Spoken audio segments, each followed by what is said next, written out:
চট্টগ্রামের মিরেশ্বর উপজেলার 11 নম্বর মগাদিয়া ইউনিয়নের আজম খান তার চাকরির সুবাদে বসবাস করত পরিবার লয়ের ফেনী শহরত নাইজি তে ফেনীর ব্যাংক এশিয়ার ব্রাঞ্চ ম্যানেজার হিসেবে কর্মরত আছিল।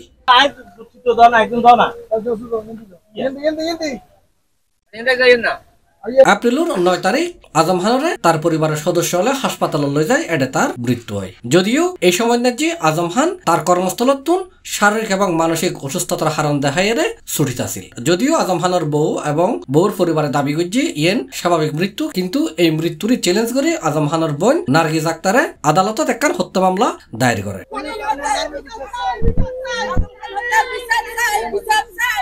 মামলাত আজম খানের বউ কামরুন নাহার, বউর বড় বোন লুৎফুন নাহার, বউর বড় বোনের ফুয়া তানবীর এবং বউর ভাই ফারুক সহ 4 জনরে আসামি করা হয়। আর এই মামলায় আজম খানের বউ কামরুন নাহার আটক গজ্জি পুলিশে বর্তমানেতে কারাগারত আছে বলে জানা গিয়ে।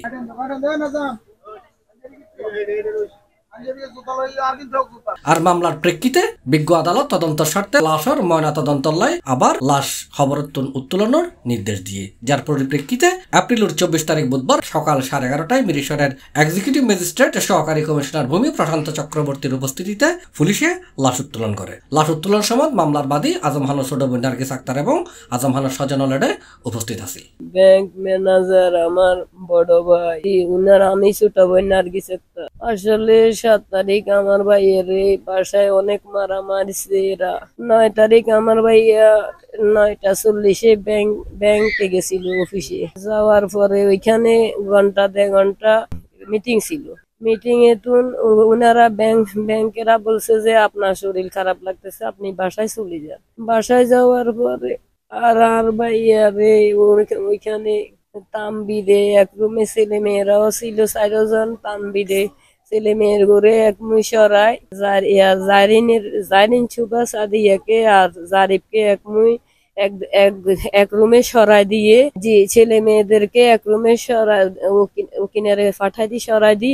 তারপরে কাছে তোমরা বড়দের কিসের কথা শুনবে, ওই রুমে চলে যায়। এই কথা কই দরজা বান্ধি আমার বাইরে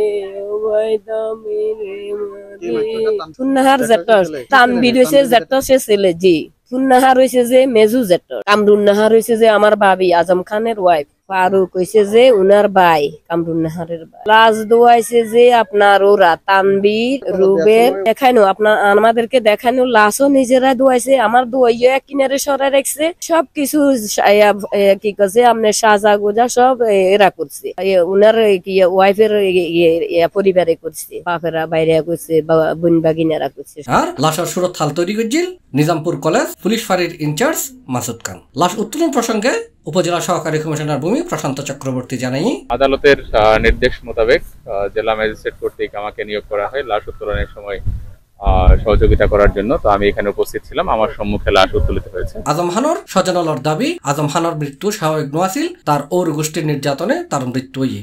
তারা এতলাই তার লাশ উত্তোলন করছে এবং তারা এই ঘটনার সুষ্ঠু তদন্তপূর্বক বিচার দাবি করেন। C+ চট্টগ্রাম।